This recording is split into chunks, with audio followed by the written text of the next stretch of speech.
আন্তর্জাতিক বাংলা সংবাদে সবাইকে স্বাগত। শুরুতেই জানিয়ে দিব সংবাদ শিরোনাম, এরপর জানাবো বিস্তারিত। নেতানিয়াহু নিউ ইয়র্কে এলে গ্রেপ্তার করা হবে, মামদানি ঘোষণা। আরো জানিয়ে দিব, আমরা মার্কিন হুমকিতে ভীতু নেই, ভেনেজুয়েলার স্বরাষ্ট্রমন্ত্রী সরাসরি যুদ্ধ ঘোষণা। ইরানের বিপ্লবী গার্ডবাই নৌশাখার দূরপাল্লার ক্ষেপণাস্ত্র, পাল্লা 175 কিলোমিটার। এদিকে পাকিস্তান আফগানিস্তান সীমান্তে ভয়াবহ তীব্র সংঘর্ষ চলছে, গোলাগুলি। ইরান সরকারকে উৎখাত করতে দুইবার চেষ্টা করে ব্যর্থ যুক্তরাষ্ট্রের রাষ্ট্রদূত। ইসরায়েলের দখলদারিত্ব অবসান ঘটানোর শর্তে অস্ত্র ছাড়বে হামাস। এদিকে পুতিন যে কোনো মূল্যে রাশিয়া দোনবাস দখল করতে চায়, জানালো পুতিন। এবং সর্বশেষে জানিয়ে দিব, নেতানিয়াহুর বিরুদ্ধে গ্রেপ্তারি পরোয়ানা জারি করলো তুরস্ক, পতন শুরু। এতক্ষণ শুনছিলেন সংবাদ শিরোনাম, এখন বিস্তারিত। তবে অনুরোধ থাকবে এই ভিডিওটিতে একটি লাইক দিন এবং কমেন্টস করে জানিয়ে দিন আপনি কোন জেলা থেকে বা কোথা থেকে আমাদের সাথে যুক্ত রয়েছেন। ইরান ইসরায়েল যুদ্ধের আপডেট ভয়ঙ্কর বাংলা সংবাদ হাতে পেতে চ্যানেলটি সাবস্ক্রাইব করুন, আমাদের সঙ্গেই থাকুন। ধন্যবাদ। নেতানিয়াহুকে এলেই গ্রেপ্তার করা হবে, মামদানি ঘোষণা। ইসরায়েলের প্রধানমন্ত্রী বেনিয়ামিন নেতানিয়াহুকে সফরে এলে তাকে গ্রেপ্তার করা হবে বলে জানিয়েছেন শহরের নবনির্বাচিত মেয়র জোহরান মামদানি। ফিলিস্তিনে গাজায় গণহত্যা চালানোর অভিযোগে আন্তর্জাতিক অপরাধ আদালত আইসিসি নেতানিয়াহুর বিরুদ্ধে বেশ কিছু দিন আগে গ্রেপ্তারি পরোয়ানা করেছেন।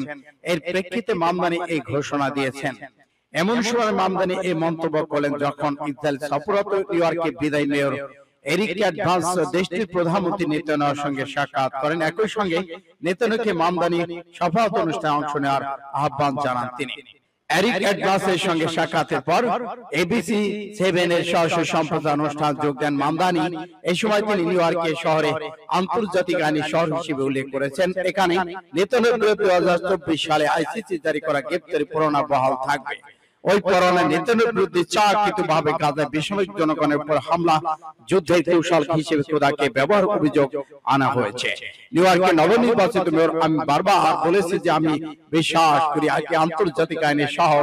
আন্তর্জাতিক আইনের শহর হওয়ার মানে সেই আইনকে রক্ষা করা, আর তার মানে হলো আন্তর্জাতিক অপরাধ আদালতে গ্রেপ্তারি পরোয়ানা বহাল রাখা, সেটি বেনিয়ামিন নেতানিয়াহুর জন্য হোক কিংবা ভ্লাদিমির পুতিনের জন্য হোক। সূত্র পাস টুডে। আমরা মার্কিন হুমকিতে ভীতু নই, ভেনেজুয়েলার স্বরাষ্ট্রমন্ত্রী সাদাত ক্যাবেলো জোর দিয়ে বলেছেন, মার্কিন চাপ সাথে ভেনেজুয়েলার জনগণ আত্মবিশ্বাসের সাথে বিজয়ের দিকে এগিয়ে যাচ্ছে এবং কোন হুমকিকে ভয় পায় না। আল মাদিন উদ্ধৃতিতে পাঁচটি আরো জানায় স্বরাষ্ট্রমন্ত্রী ভেনেজুয়েলা ইউনাইটেড সোশ্যালিস্ট পার্টি মহাসচিব দেউস সাদাত ক্যাবেলো মোনাগাস রাজ্যে বলিভিয়ান সম্প্রদায় নেতানিয়াহু উদ্বোধনী বক্তব্য দিয়েছেন। এই বক্তব্যে তিনি বলেছেন, বলিভিয়ানি বিপ্লব নিরস্ত্র সংগ্রাম পরিস্থিতিতে অব্যাহত রয়েছে। এটা এমন এক সংগ্রাম যেখানে মার্কিন যুক্তরাষ্ট্রের ক্রমাগত চাপ ও হুমকি উপেক্ষা করে জীবন বাজি রেখে প্রতিদিন সংঘর্ষ করে এগোচ্ছে। ভেনেজুয়েলা উপকূল বৃহত্তর মার্কিন বিমানবাহী রণতরী মোতায়েনের কথা এবং আমেরিকার যুদ্ধ বিমানের তীব্র উড্ডয়নের কথা উল্লেখ করে তিনি এই সব পদক্ষেপকে জনগণের মধ্যে ভয় জাগানো, ত্রাস সৃষ্টির প্রচেষ্টা বলে মনে করেন। তিনি যদিও বলেছেন, তারা আমাদের চেনে না, আমরা কখনো কিছুতেই ভীতু নই। ক্যাবেলো ভেনেজুয়েলা যা ঘটছে তার জনগণের জন্য একটি প্রকৃত বিজয় বলে অভিযোগ করেছেন। এর প্রেক্ষাপট ভেনেজুয়েলার প্রেসিডেন্ট নিকোলাস মাদুরো ঘোষণা করেছেন জনগণ তাদের ভূমি এবং মর্যাদা রক্ষা করতে প্রস্তুত। তিনি আরো বলেন, ক্যাকাকাস 2 লাখের বেশি পেশাদার সামরিক কর্মী নিয়ে দেশের নিরাপত্তা এবং সার্বভৌমত্ব বজায় রাখতে প্রচেষ্ট রয়েছেন। সূত্র পাস টুডে এনএম। ইরানের বিপ্লবী গার্ডবাই নৌশাখার নয় দূরপাল্লা ক্ষেপণাস্ত্র, ইরানের বিশ্বকে সামরিক অগ্রগতি 1375 কিলোমিটার। সর্বশেষ নৌ মহড়ার সময় চূড়া একটি ক্ষেপণাস্ত্র পাল্লা পারস্য সাগর কুলে পুরো দৈর্ঘ্যের চেয়ে অনেক বেশি।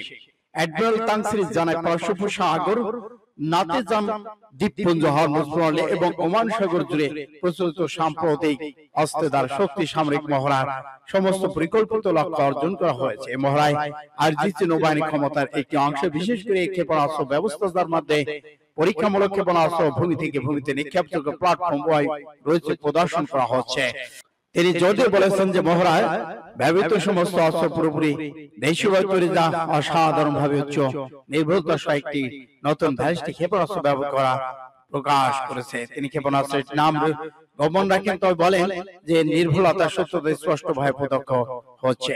আইআরজিসি বাহিনী মার্কিন বাহিনী বিমানের অন্তরিক কাছে যেতে পারে না এমন খবর বা দাবি তার সিরিজ সরাসরি উড়িয়ে দিয়েছেন। তিনি বলেছেন এটি সম্পূর্ণ মিথ্যে, আমরা আগে তাদের কাছে গিয়েছিলাম এবং কি তাদের অজান্তেই এর জাহাজগুলি চিহ্নিত করেছিলাম। তিনি সাম্প্রতিক প্রকাশিত আকাশ ট্রেনের চিত্রের দিকে ইঙ্গিত করেছেন, যেখানে আইআরজিসি নৌবাহিনী ড্রোনগুলি একটি মার্কিন বিমানের অন্তরিক পর্যবেক্ষণ করছে এবং জোর দিয়ে বলেছে যে বিমানবাহী সমগ্র পারস্য উপসাগর উপর পূর্ণ নজরদারি নিয়ন্ত্রণ বজায় রেখেছেন। আমেরিকার বাহিনীর উপর ব্যাপক নজরদারি সক্ষমতা আমাদের রয়েছে বলে তিনি মন্তব্য করেছেন। সূত্র pass today MAH। Pakistan Afghanistan সীমান্তে সংঘাত তীব্র। পাকিস্তান আফগানিস্তান সীমান্তে শুক্রবার রাতে 4 ঘন্টা ধরে গোলাগুলি বিনিময় হয়েছে। উভয় পক্ষে তথ্য নিশ্চিত করেছেন, এর জন্য একে অন্যের দোষারোপ চালাচ্ছে। এই ঘটনায় কাতার তুরস্কের মধ্যস্থতায় হওয়া যুদ্ধবিরতি চুক্তি প্রশ্নের মুখে পড়েছে। বিবিসির খবর বলা হচ্ছে শুক্রবার রাত আনুমানিক 10টা থেকে 30 মিনিটে সীমান্ত সংঘাত শুরু হয়। এই সংঘাত উভয় পক্ষ ভারী এবং হালকা অস্ত্র ব্যবহার করেছে। সংঘর্ষে সময় সীমান্ত আফগানিস্তান পাকিস্তান অংশে আতঙ্ক ছড়িয়ে পড়ে। স্থানীয়দের তোলা ভিডিওতে দেখা গেছে বিপুল সংখ্যক আফগান হেঁটে এবং যানবাহন নিরাপত্তা আশ্রয়ে সন্ধানে পালিয়ে যাচ্ছে। কান্দাহারের তথ্য বিভাগের প্রধান আলী মোহাম্মদ হাকমাত জানান, পাকিস্তান বাহিনী হালকা ভারী কামান দিয়ে আক্রমণ করেছে, মোটরের আঘাতে সামরিক বাড়িঘর ক্ষতিগ্রস্ত করেছে। পাকিস্তানের প্রধানমন্ত্রী শাহবাজ শরীফের মুখপাত্র মোশাররফ জাহিদি তালেবানের বিরুদ্ধে উস্কানিবিহীন গোলাবর্ষণের অভিযোগ এনেছেন। তিনি বলেছেন, পাকিস্তান সশস্ত্র বাহিনী এর জবাব দিয়েছে। পাকিস্তান তার আঞ্চলিক অখণ্ডতা নিরাপত্তা নিশ্চিত করতে প্রতিশ্রুতিবদ্ধ। এদিকে তালেবান একজন মুখপাত্র দাবি করেছে পাকিস্তান আবার আক্রমণ শুরু করেছে, তাই তালেবান জবাব দিতে বাধ্য হয়েছে। সূত্র ইন্ডিয়া টুডে। ইরানের সরকারকে উৎখাত করতে 2বার চেষ্টা ব্যর্থ হয়েছে যুক্তরাষ্ট্রের রাষ্ট্রদূত। তুরস্কে নিযুক্ত মার্কিন রাষ্ট্রদূত এবং সিরিয়ার বিশেষ দূত ট্রাম্প ব্যারিককে দাবি করেছেন ওয়াশিংটন অতীত 2বার ইরানি সরকারকে উৎখাত করার চেষ্টা করেছিল, কিন্তু কিছু অর্জন করতে পারেনি। গত শুক্রবার সংযুক্ত আরব আমিরাত ভিত্তিক দ্য ন্যাশনাল সংবাদপত্রে প্রকাশিত সাক্ষাৎকারে ব্যারিক বলেছেন, 1946 সাল থেকে যুক্তরাষ্ট্র বিশ্বজুড়ে 93টি অভ্যুত্থান শাসন পরিবর্তনের প্রচেষ্টা চালিয়েছেন। এর মধ্যে ইরানের 2টি রয়েছে, যার কোনোটি সফল হয়নি। তবে ট্রাম্পের বর্তমান প্রশাসন বিদেশি শাসন পরিবর্তনের এই ধারা থেকে বেরিয়ে এসেছেন বলে দাবি করেছেন। ইরান সাম্প্রতিক হামলার সময় ইরানের শাসন ব্যবস্থা পরিবর্তনের ইচ্ছে যুক্তরাষ্ট্রের ছিল না বলে উল্লেখ করেন তিনি।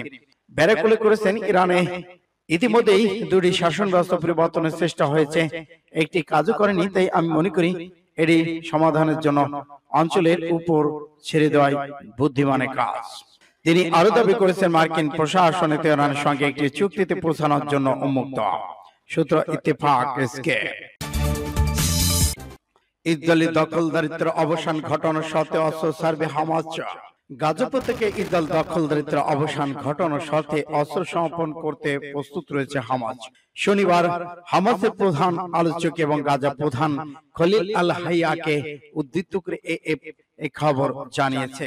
তিনি বলেছেন, আমাদের অস্ত্র দখলদারিত্ব আগ্রাসনের অস্তিত্বের সঙ্গে জড়িত। যদি দখলদারিত্ব শেষ হয় তাহলে এই অস্ত্রগুলো রাষ্ট্রের কর্তৃত্বের অধীনে রাখা হবে।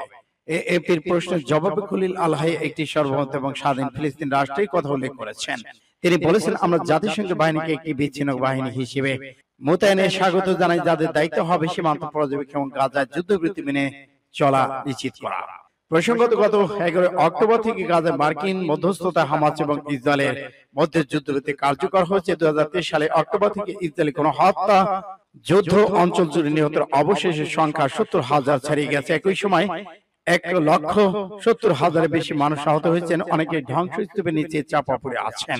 চলতি বছর শুরুতে একটি যুদ্ধবিরতি ভঙ্গ করে ইসরায়েল 27 মে থেকে গাজায় পৃথক সাহায্য বিতরণ উদ্যোগ শুরু হয়।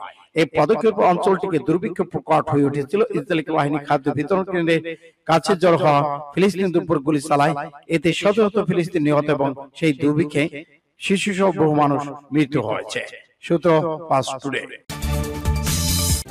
রাশিয়া যে কোনো মূল্যে দোনবাস দখল করবে জানাই দিল পুতিন।